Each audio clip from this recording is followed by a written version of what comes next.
ಚಳಿಗಾಲದಲ್ಲಿ ಪ್ರತಿದಿನ ಮೊಸರು ಸೇವನೆ ಎಷ್ಟು ಸೂಕ್ತ? ಚಳಿಗಾಲದಲ್ಲಿ ಮೊಸರು ತಿನ್ನಬೇಕೋ ಬೇಡವೋ ಈ ವಿಷಯದ ಬಗ್ಗೆ ಆಗಾಗ್ಗೆ ಚರ್ಚೆಗಳು ನಡೀತಾನೆ ಇರುತ್ತವೆ. ಅನೇಕ ತಜ್ಞರ ಪ್ರಕಾರ ಮೊಸರು ದೇಹವನ್ನ ಬೆಚ್ಚಗಿರಿಸುವ ಜೊತೆಗೆ ದೇಹದ ಮೇಲೆ ಉಷ್ಣತೆಯ ಪರಿಣಾಮವನ್ನು ಬೀರುತ್ತೆ. ಚಳಿಗಾಲದ ಡಯಟ್ನಲ್ಲಿ ಮೊಸರು ಸೇರಿಸಿಕೊಳ್ಳುವುದರಿಂದ ಕಠಿಣವಾದ ಶೀತ ಪ್ರಕೃತಿಗೆ ಇದು ಪರಿಹಾರ ನೀಡುತ್ತೆ.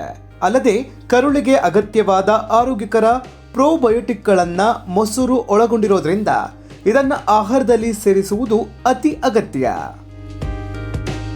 ಮೊಸರು ಜೀರ್ಣಕ್ರಿಯೆಯನ್ನ ಉತ್ತೇಜಿಸುತ್ತೆ. ದೇಹವು ಆಂತರಿಕವಾಗಿ ಶಾಖವನ್ನ ಉತ್ಪಾದಿಸಲು ಸಹಾಯ ಮಾಡುವ ಚಯಾಪಚಯವನ್ನ ಹೆಚ್ಚಿಸಲು ಸಹಾಯ ಮಾಡುತ್ತೆ.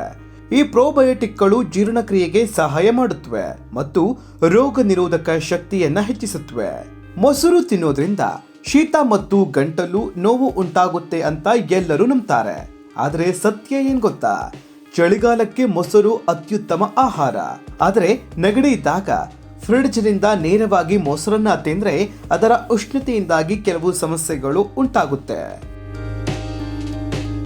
ಮೊಸರಿನಲ್ಲಿ ಉತ್ತಮವಾದ ಬ್ಯಾಕ್ಟೀರಿಯಾ, ವಿಟಮಿನ್ಗಳು, ಪ್ರೋಟೀನ್ಗಳು, ಮೆಗ್ನೀಷಿಯಂ, ಕ್ಯಾಲ್ಸಿಯಂ ಮತ್ತು ಪೊಟ್ಯಾಷಿಯಂ ಸಮೃದ್ಧವಾಗಿದೆ.